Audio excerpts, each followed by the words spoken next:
Cupcakes, thank you for joining me again for another video on my channel. It is quite late at the time of filming this and I was not expecting to be in the mood to film. I've just had a couple of glasses of wine, I'm winding down. I was expecting to just go to bed and relax in bed until I fell asleep, but I just got this overwhelming feeling of energy rushing through me that I just felt like, you know what, I really want to make that video that I've been thinking about making on my deepening relationship with tarot, where my relationship with tarot has been, the journey for me, all of that good stuff, so that you guys can understand a lot more about my own relationship with the cards and how I ended up becoming a pro card slinger, and why the cards have had such an incredibly deep impact on me, and why I posit the positive effects of them to others so much, and why I've taught a course about it on YouTube and all of that stuff, taught a course about it on YouTube. I'm gonna get into all of that in this video, so get comfortable if this is the kind of content that you want, if you like card slinging content and you want to know more about my personal journey and how it's all been and how I feel about the cards. This is the video for you. Tarot has been in my life for such an incredibly long time now that it's almost ridiculous to think about. It's almost surreal to think about. It's been in my life for over half of my life now. I'm 35 now and I first came across a deck of cards when I was 11 or 12, I think.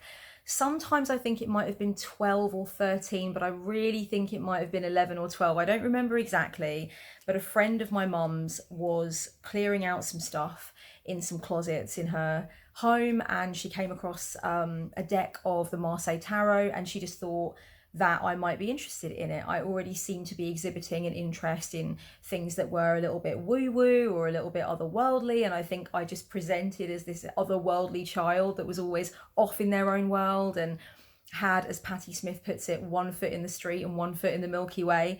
So she asked my mum, do you think Kellyanne would like these? Kelly, as I was called then. And my mum said, yeah, you know, I'm sure she would. And I became completely enamored with these cards. But of course, at that age, I think for the majority of people at that age anyway, I was too young to get into it in any serious way. But I knew that these cards were important, and I knew that I felt a certain way when I was handling them. And I knew that they had esoteric meaning. I understood what tarot was. I had the context for it. It was explained to me by that age. But I just don't think I was old enough to venture into the meanings. And of course, also, the Mythic Tarot is quite inaccessible when you are a young English kid and you don't speak any French. All of the major arcana cards, the writing is in French, and that kind of woodcutting style I think might not be the most friendly and accessible style for a girl at that age. But I just knew that these cards were special. I felt really good just playing with them, and I would just lay them out and just look at them, and I would be in utter wonderment and fascination. But that wasn't the time at which I actually started to learn tarot. It was only the time that I started handling tarot, but I still see that as a really significant time in my life, because the archetypes and the whole concept of the cards was starting to kind of absorb into me from that moment, even though I didn't really do the proper learning at that time, and I didn't get into doing readings or looking at card meanings or anything. So time moved on and things moved on, and I sort of put those cards away, and I didn't really play with them anymore, but I still owned them. And I actually think that parts of the deck went missing over time. I just kind of, you know, like so many teenagers do, I just sort of went off into loads of other things. I started learning drums and I started getting into other stuff. So tarot took a back seat. And it was when I was 15 years old, and sometimes the story varies again, and I say 14 or 15 because I'm not sure exactly when, but around that age, my auntie Sharon gave me a deck of cards, not knowing that I had previously been gifted this deck of cards when I was younger, just feeling like she was getting rid of them. She didn't know who would want them or if she should just sell them, and she thought of me and she thought I would enjoy them. And it was the Mythic Tarot. It was the original 80s Mythic Tarot, in fact. And that was when things started to get serious for me. That was when things started to get super serial with my appreciation of tarot and my seriousness around it, and feeling like first of all, when I look back now, I think I have an even stronger inclination than I did at the time that there's a reason these cards are being given to me. There's a reason that I'm once again being gifted a deck of tarot cards without any instigation on my part. So even at the time, I realized that that was significant. But also the Mythic Tarot was much more accessible, and it came with this really accessible book that explained, how the interpretations for the Greek myths that were outlined in the Mythic Tarot could be transferred in some psychospiritual sense to be useful for you in life. So the book for the Mythic Tarot was really profound for me, and I did pore over it, and I took a highlighter to it and I underlined things, and I actually started then at the age of 14 or 15 years old to learn the meanings. I loved the fact that it was tied to Greek mythology. I think the fact that I was given the original Mythic Tarot was a massive stroke of luck. I don't know if things would have gone differently if I'd have been given different imagery to play with, but I think the fact that I was given Mythic Tarot was definitely a bonus, and the book, as I said, was so engaging. So what I started to do was, the very first readings I gave were to my mother, and I would basically go through the deck with her. I would shuffle the cards by turning them clockwise on the ground. I don't know where I got this from, but I got it from somewhere. And I was turning the cards clockwise on the ground. Then I'd bring them all together, and then I'd put them into 3 piles, and I would ask her to choose the pile that was speaking to her the most strongly.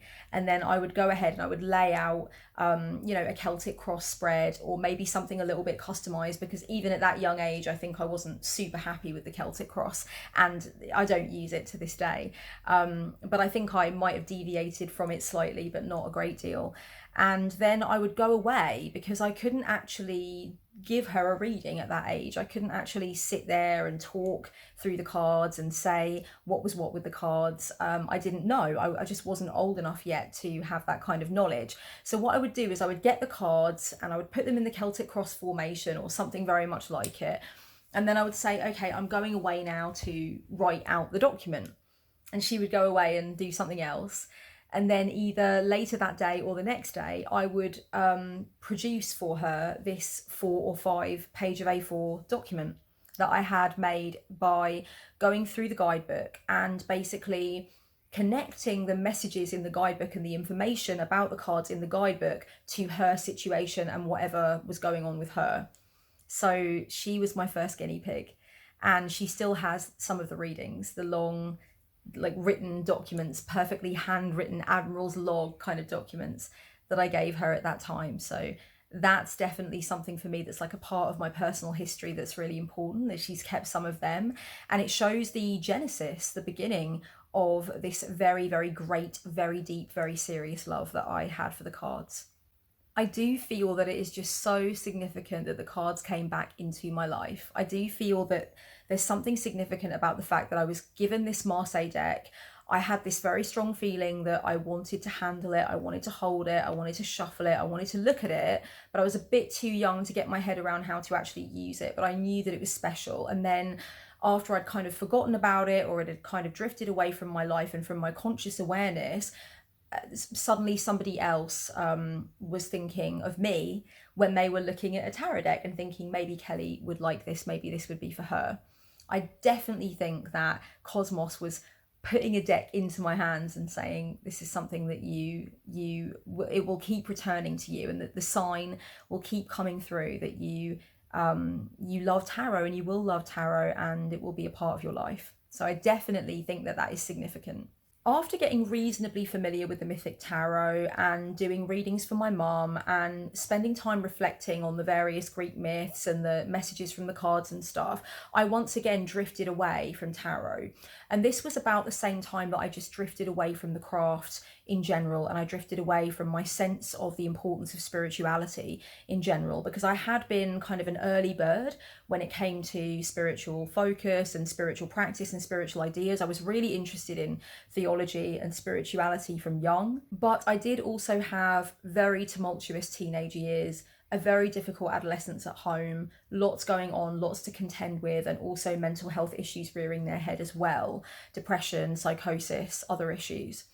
And I started self-harming, and there's videos that explain different parts of my story. If you want to know more about those things, I will leave some links to specific significant videos that I've made down below. But basically, in the midst of all of that, of course, I pulled away from tarot and witchcraft, and I went in this other direction, this direction that I would say was actually a little bit more nihilistic. I definitely wasn't a nihilist, but I was definitely not thinking about spirituality, and I was going through lots of different things, some of which you could consider to have a nihilistic flavour, if you want. As far as I remember, to my recollection, I kept the Mythic Tarot book, and I would go through it from time to time in my early 20s, but I couldn't find the cards. I don't know if I lost them during a move or what happened. I do remember, I've got a really specific memory of seeing them floating around, all sort of messed out and laid out in a drawer at a certain point in my teens when I was going through all this difficulty, and feeling sad because there wasn't a complete deck and I didn't really understand what had gone on there. I didn't really understand what had happened. But I think that just shows where I was in my reality at that time, where I was in my life, that I couldn't keep a deck of 78 cards together, and they had somehow ceased to have that sacred, very profound effect on me. And it makes sense for where I was in my life at that time. But I did keep hold of the book, and I still have that original book that has the original underlinings and highlights in it from when I would do written readings for my mother, which is where it all first started with me actually kind of trying to use the deck in any real way. The whole time that I was with my first serious partner that I, moved out with and lived with and stuff, we were together for about 4 years or so.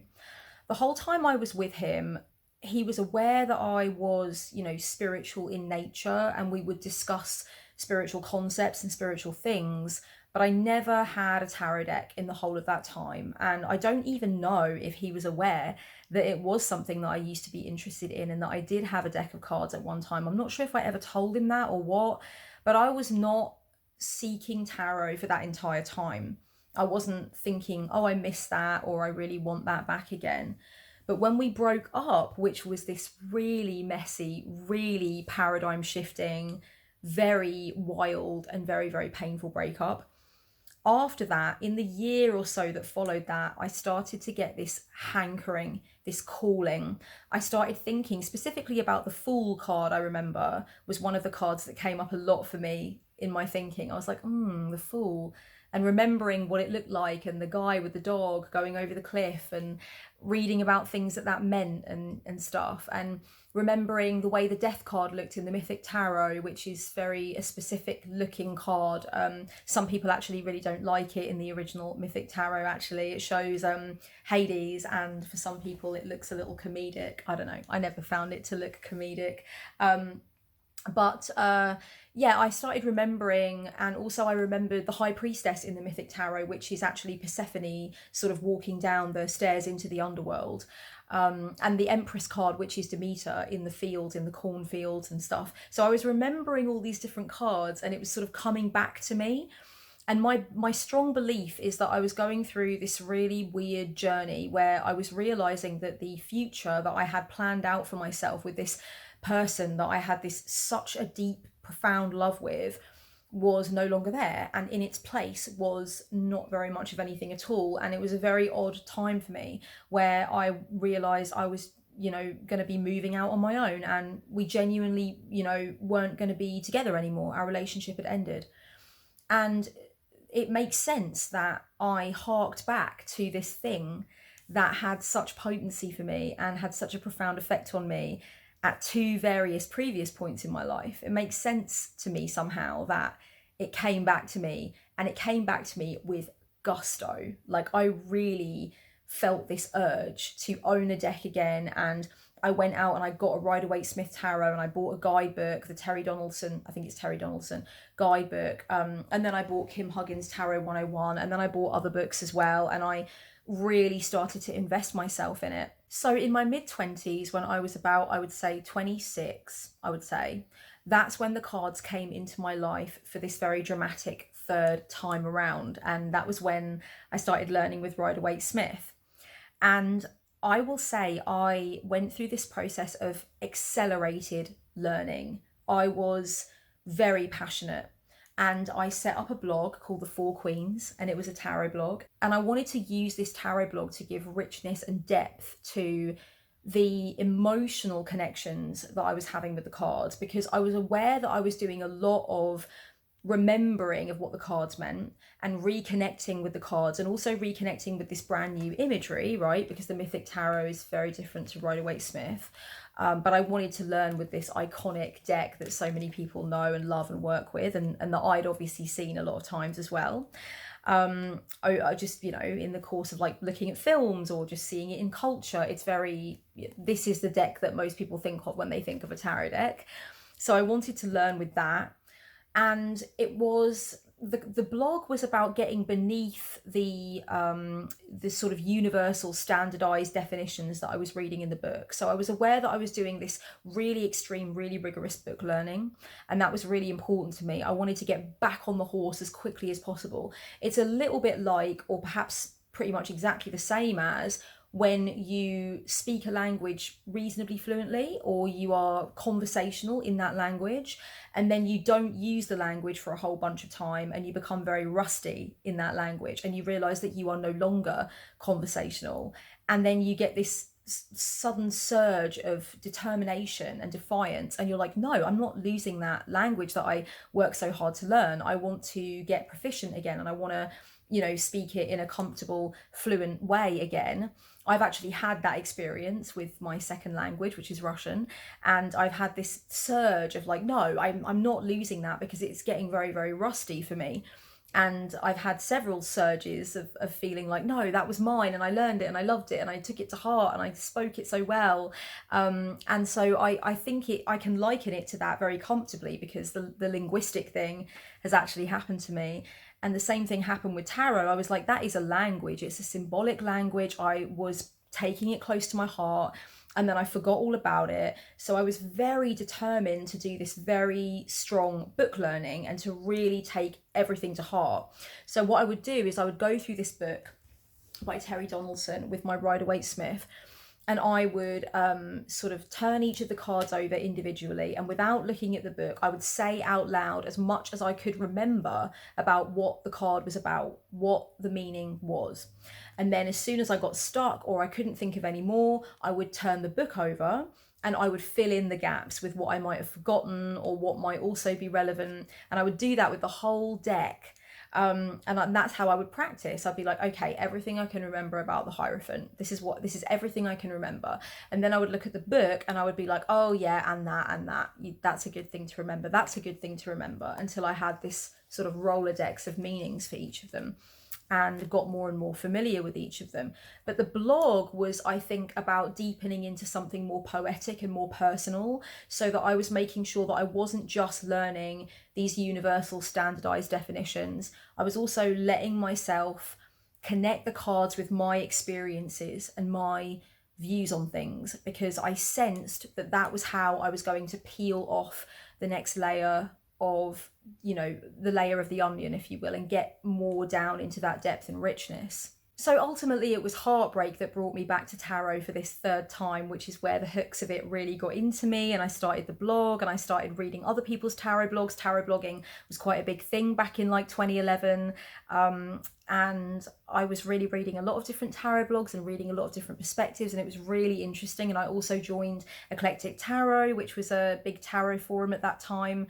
So I started to sort of absorb myself into the tarot community, read different perspectives on the cards, and deepen into the way I really felt about the cards and what they meant, not just in relation to what it said in the books, but in relation to what had gone on in my life and how I felt when I looked at those cards, you know, the things that I could bring to the table from my experiences. I have been asked a great deal by a lot of people over the course of my time on the internet talking about tarot.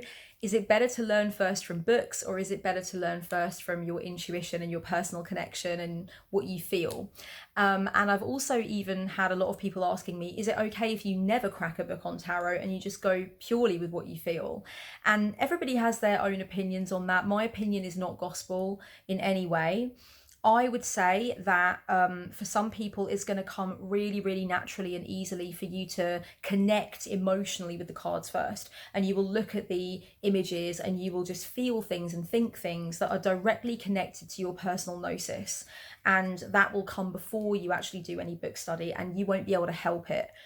It didn't happen that way with me, firstly because I was only 11 or 12, so I don't think I quite had the depth of life experience and the breadth of life experience to do that. And second of all, as I said, I think Marseille Tarot is beautiful. I adore it. I love it. And if somebody was to hand one to me now to use for them for a reading, I would have no problem.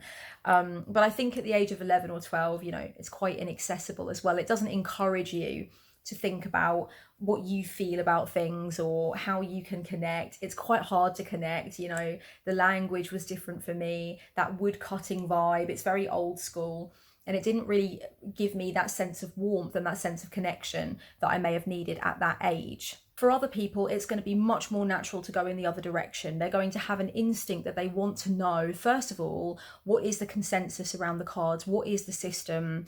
How are things actually set up in a pre-existing way? Like, what do people agree on, you know?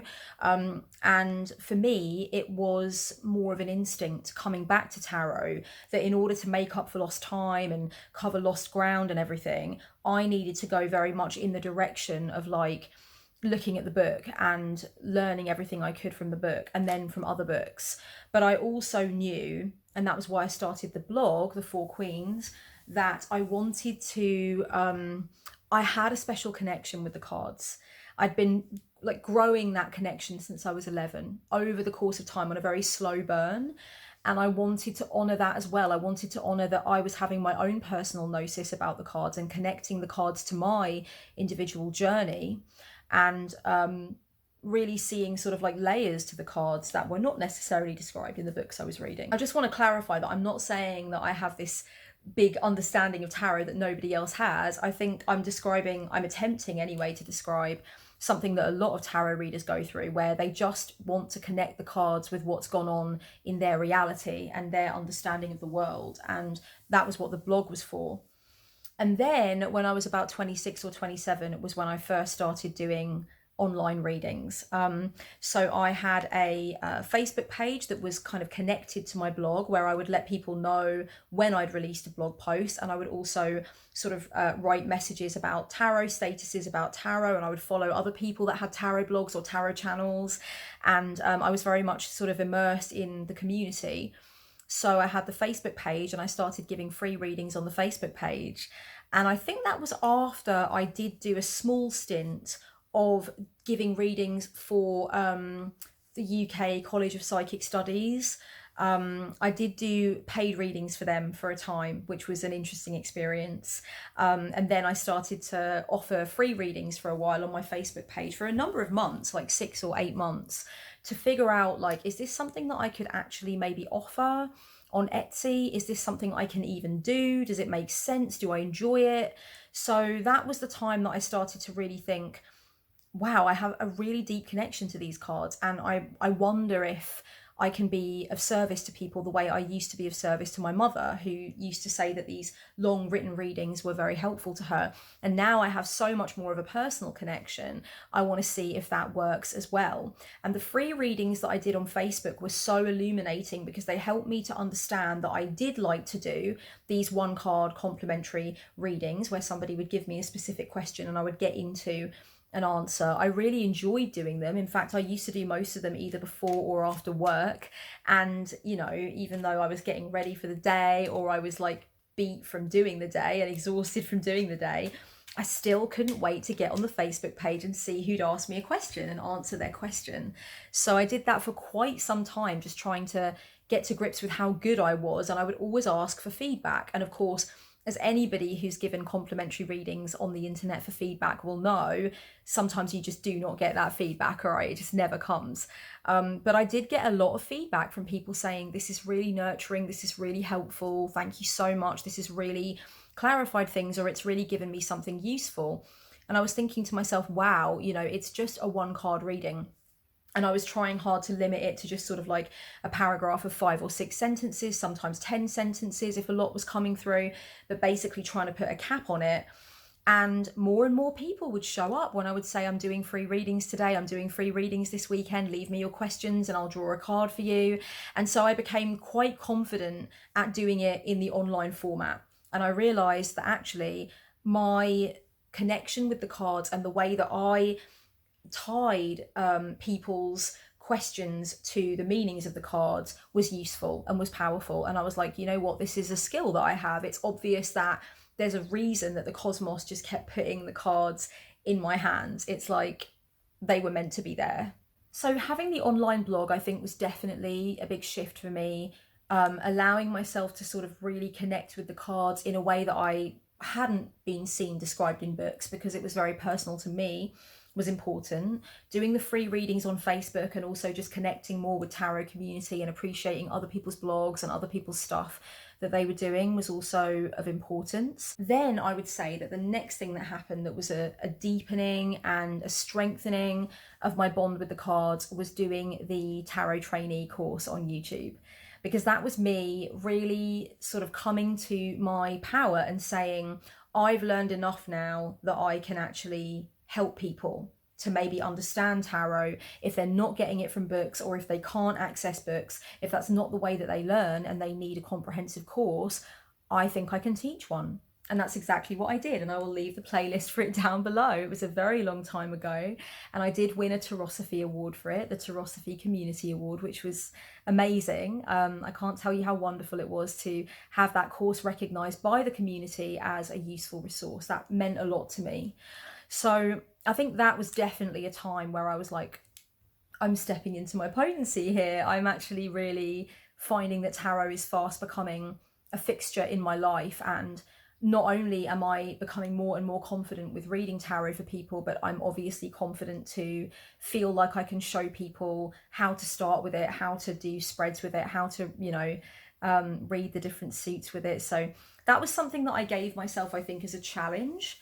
And I rose to that challenge and it paid off. And I even got an award for it, which I totally wasn't, aware that I was going to be up for, or, I wasn't pushing people to vote for me or anything like that. It was a community award. So it's basically just where people from the community just say something that they thought was a good resource or a good tool.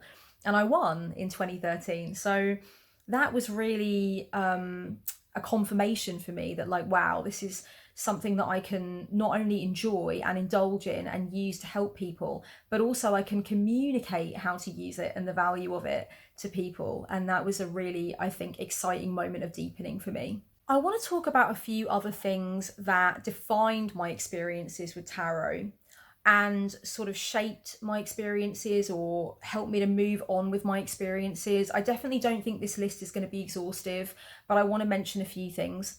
First of all, I stopped pressuring myself to remember every single thing that I read, every single possible definition for every card.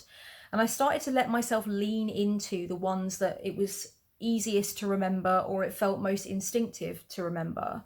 And then I would add to those definitions or those realizations I was having, but I would let other ones drop away and then come back in and then drop away. So before that, I think I was really pressuring myself. When I came back to tarot in my mid-20s, I was really pressuring myself to remember every single thing that I had read, every piece of information that I'd read. I'd be like, oh shit, and I need to remember that, and I need to remember that because that might be relevant or that might come up.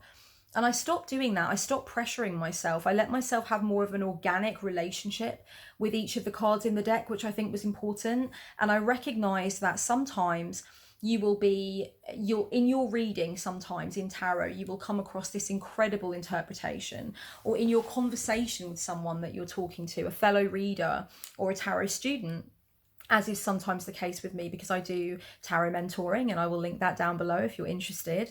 But sometimes in your conversations, you will come across just these really fucking high and tight, like powerful interpretations or powerful insights that you've come across yourself, or somebody's just said to you, or you've kind of you've gone down an avenue conversationally that's led to this amazing feeling of like, wow, I'm really getting to something with this card that I never got to before. And I think that you can have this urgency that you place upon yourself to remember that, and remember everything, and remember all the things you read and everything that you ever think about that card that could be useful or could be exciting.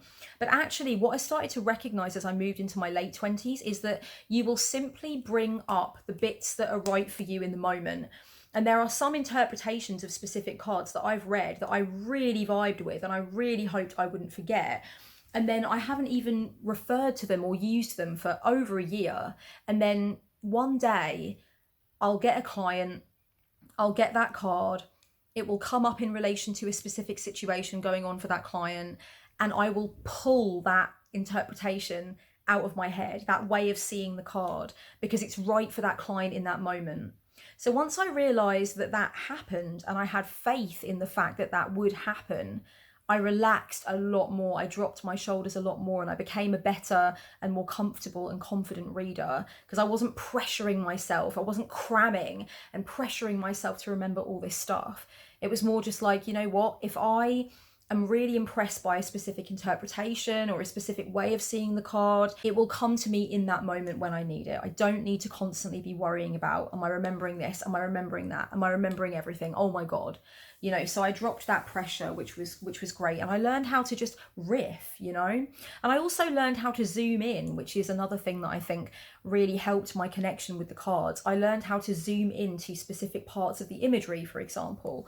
So I might be, you know, looking at the 10 of Wands, which is just the top card that's come up on my deck right now. But I might zoom in on the stance of the figure, or I might zoom in on the actual wands, or I might zoom in on the homestead behind the actual wands, you know? So I actually learned how to dismantle the image.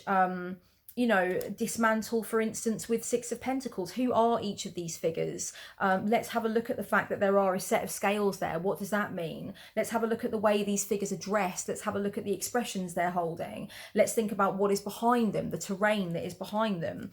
You know, so I learned also how to sort of zoom in to the imagery and the message and see if there was something that was more relevant for a specific querent based on their needs that I wouldn't get from the overall picture, but I might get from zooming in. You know, the infinity symbol on the head of the maiden in strength, that's zooming in.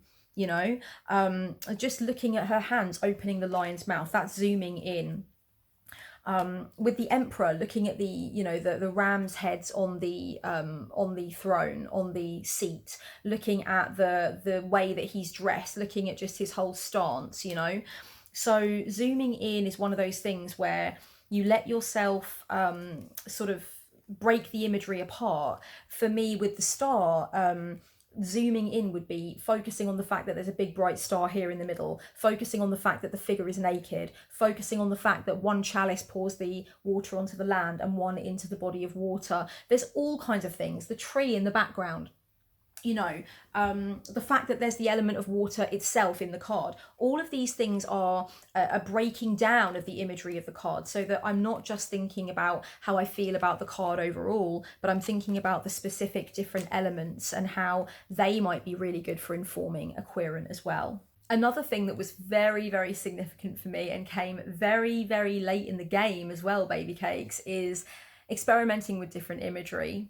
And I remember actually very clearly being driven to the delivery office by my friend because I'd missed the post and I'd missed the delivery of the Wild Unknown Tarot, which was the first deck that I branched out with after Rider-Waite-Smith. And I had Rider-Waite-Smith exclusively for so long. And finally, in like 2014, I was ready for something different. So unlike a lot of tarot enthusiasts and tarot readers, I did not branch out very quickly at all. I held on to Rider-Waite-Smith, and part of that was just knowing that there's such a richness anyway with Rider-Waite-Smith. There's no need to be adding needlessly to the collection of imagery and the options for imagery that you have if you are still very much enamored with what you're using and you feel like you really actually haven't dug in so fully to what you're using. So it wasn't like a stubbornness or a fear of new imagery. I definitely wanted to feel like I had a close relationship with each card according to one set of imagery before I added new imagery, because I was aware that there could be a risk of confusion. And a couple of times I will admit that I've been working with other imagery, not now, but in years previously when I first started introducing new imagery, there were moments where I was like, wait a minute, this Six of Cups looks nothing like the Six of Cups in Rider-Waite-Smith. Let me think about what it looks like in Rider-Waite-Smith. And I have to refer to that, or I would have to in the past refer to that. I feel so connected to the energies of the cards now that I don't need to do that. But I definitely had moments in the past where I was like, this departs so much from what I'm used to that I really need to think, oh my God, what is Six of Swords? Oh my God, what is Nine of Pentacles? And I'd be like, oh, okay, it's people in a boat going away, or it's a grandiose lady with coins around her. Okay, woo, because I'd be going so far off the beaten track. I also want to mention that my decision to stop reading reversals was also of great significance. And I definitely, have worked with a lot of people in my CARDSLINGER chat sessions, my mentoring sessions, who do work with reversals. And because I worked with them for so long, I have a really comfortable understanding of why they might be useful and how to read them and the different things that they could mean and the different layers of meaning there. So I have no issue with talking to somebody who does read reversals about the significance of them, the power of them, and how to read them. But I went through a personal shift where I decided that they were no longer going to be a part of my reading practice, and that was a big change. That was a big deal because I was into reversals for a very long time. Reversals were a part of what I originally learned about tarot when I started looking into tarot. There were reversed meanings in the original book that I was referencing, and I saw a lot of people on Eclectic Tarot, doing reversals. So even though I knew there was an option not to do them, for me, it was very much a part of my tarot reading practice for a long time. So to realize that I was shifting to not wanting to do reversals and feeling like I could lean into whether the energies were somewhat cautionary or somewhat shadowy or somewhat like warning elements or whatever, that was a big deal. That was a big deal for me. For me, reversals are not just the negative meaning. It's not just like upright positive, reversal negative. It was never like that for me. It was never as mechanical as that. But reversals might show something that really needed to have the querent's eye drawn to it. That might be something that's missing in the querent's understanding. Reversals might show stagnant energy that needs to be moved around a little bit more, energy that needs to be helped along a little bit. Reversals might show warning elements. They might show things that the querent needs to be made aware of in order to have a full and healthy understanding of what a situation is all about. So there are a number of different ways that I would read reversals. Recognizing that I was coming to this point where I was changing to not wanting to do reversals was very weird for me, because for a long time I had found it weird when people didn't do reversals, and I was like, oh, that's really strange. That must be really odd. I don't know how you would do that. And so from going from that attitude to the attitude of not doing them anymore, and just knowing that I could feel into the warning elements anyway. I can feel into when I'm supposed to be addressing more the shadows or the unseen bits or the uncomfortable bits or whatever, or the bits that are not quite sort of fitted together in the querent's mind. Recognizing that I could do that with all of the cards being upright was as big a surprise to me as I think it was to some of the people who had gone through the Trainee Tarot course with me. There were some people that were like, what? You don't do reversals anymore? What the fuck? And I felt the same way. I was like, I don't know, it just natural progression over the course of time, didn't feel like it anymore. And so that was that. But that was definitely an interesting moment where I realized that this is a really living, dynamic, growing relationship, and it's changing in ways that sometimes surprise me and ways that I sometimes need to make space for in my life as well. And I sort of am surprised by some of the twists and turns that this has taken. And, when it's challenging you and it's helping you grow, what could be better than that? There are two other distinct ways in which I have definitely gotten a feeling of greater closeness with the cards, greater connection with the cards. The first, I think a lot of people will be very familiar with, and that is when they turn up in dreams, when they start to turn up actually in your dreaming life. And I would wake up and I'd be like, oh, I saw the Three of Swords, or oh, and I saw the Two of Pentacles, or whatever.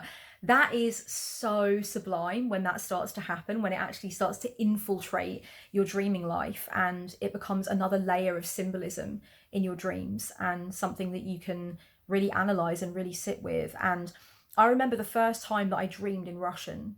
And it is very similar. Again, tarot is a language, it's a symbolic language. And when you start to see that symbolic language coming into your dream world, it means something. It means that you've deepened and you've really connected with the cards to that extent. The other kind of experience that I had, which I think might be a lot less common to a lot of people that watch my channel, although I think some people will definitely get it, is having psychedelic experiences with the cards, experiencing being under the influence of entheogenic substances and laying the deck out in front of me and communing with the cards whilst in that kind of space and having that kind of experience. And that definitely in a few different ways created for me this really interesting feeling of closeness and breakthrough. And I do not think it's going to work that way for everyone. I'm not being prescriptive about it at all, and I never would be about psychedelics at all, or any substances you could take to change your frame of mind or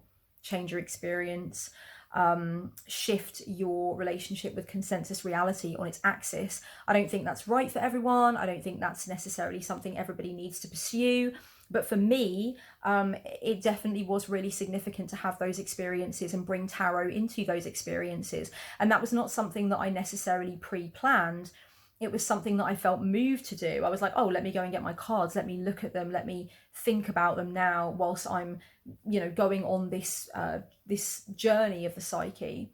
And that really was significant. And I have a few very significant memories of feelings that I had relating to the cards whilst in those kinds of circumstances that really, I feel, moved me on and sort of shaped my relationship with the cards. Knowing that I could do readings for myself as well was a really important part of the journey. Really starting to turn to the cards more for advice for me, not just using them for, offering other people a sense of direction or advice or suggestions, but using them for myself. That was something that came on slowly, and it felt really good when I started doing it. And it felt weird, it felt different, because my instinct has always been to just use the cards to help others. But now I've come very much to a place where I do use the cards for myself also, and I do journal about what I have, what's come up in my readings and what I've established from the readings I've done for myself. And that was definitely meaningful. And again, like I said before, about whether it's book study or whether it's mostly intuition to begin with or whatever, or what the harmony is, there's going to be some people that feel so instinctively drawn to read for themselves that they might read for themselves for 10 years before they even do a reading for anybody else, if they even ever do a reading for anyone else, right? Whereas for other people, it's going to be this instinct that the cards are something that you use to help others, and you sometimes don't get the sense of how potent they can be for you, or maybe you're even afraid of how potent they can be for you. I don't know if that was the case for me, but I definitely didn't think of them as being something immediately that would come to mind as a very useful tool. If I was, exploring something or indecisive about something or worried about something. So coming to that point where I would reach for the cards for me was a very big shift. It was a slow burn shift. It wasn't overnight, but when I think back now over my relationship with the cards, that was something of significance. I will talk in another video about the value of doing readings for yourself and what the limitations are with doing readings for yourself, because many, many people have asked me to speak on that subject and talk about whether or not you can really do readings for yourself in a reliable way and how far you can go with that and whatnot. And I have a lot of thoughts on that. So I will be tackling that in another video. And if you do specifically want to see that video, or you can think of other videos that you'd like to see on the topic of tarot, please let me know down below so I get a sense of who would be interested in that. But I think that would be a good one to do, would be talking about, how effective it really can be to do readings for yourself and dealing with, the blind spots in that regard, essentially. So there's a few other things that I just want to mention briefly before I finish this video today that have been important for me to recognize on my personal journey with tarot, and everybody's journey is going to vary. First of all, for me, I have been able to really complement my interest in and love of Oracle with tarot. Now, some people are just not going to do that. Oracle does not vibe with them. No Oracle decks that they've seen vibe with them. But for me, it was a really nice complement, and it came into my life quite by accident. I did a tarot reading for somebody at work, a free reading, just like to help them with something in 2012, I think, at my office. And she gifted me a deck of Oracle cards as a gift. and it was the Psychic Tarot by John Holland, and I kind of fell in love with it and started meditating with it and doing all this stuff with it. And so it was quite by accident that Oracle came into my life, and I'm really glad that it has. I think for me it's been a really nice accompaniment to tarot. I think they actually nurture and inform each other, and that's how I feel about it personally. Another thing is I definitely figured out for myself that breaks from tarot are necessary, and that even though I mostly do like to carry my travel deck with me everywhere, I do like to keep it in my bag, I do like to have it to hand. Sometimes I will go without it. I went to a couple of festivals last year where I purposefully didn't take it, and sometimes that did frustrate me because I'd get into conversations with people about what I do for a living, and they'd ask me if I had a deck, and I really would want to actually read for them. But there was a reason I didn't pack it, and it was because I knew I needed the break, and I knew I needed to not be doing that, you know? So sometimes taking a break is important, and if you feel like things are going stale or lackluster, or you know, you're not really sure how you feel about tarot, sometimes it's because you're just too close to the subject, you've had overkill with the cards, and it doesn't hurt to actually just admit that to yourself and have a bit of a break. And I do have breaks from the cards. It is harder being a pro, but I do have like 2 or 3 days in a row sometimes where I just won't sit with the cards. I will literally just leave them alone, and it definitely helps. In terms of tarot community, I have very much taken what was nurturing for me, what I got out of it, what spoke to me about it, and I left the rest on the table, right? So for me, like, there's obviously quite a lot of unboxings in the tarot community. There's quite a lot of value on the seeing of the new decks and the funding of the new decks and the talking about what the next big thing is.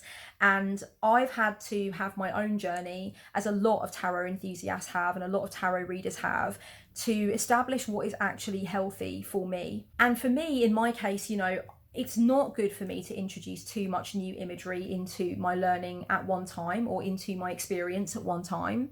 It's not good for me to unbox deck after deck, week after week. It's just not good. It makes things muddy. It makes me not value what I have. It makes me not sit with a deck and really appreciate its imagery, and also appreciate the ways in which it's challenging me, which is important, right?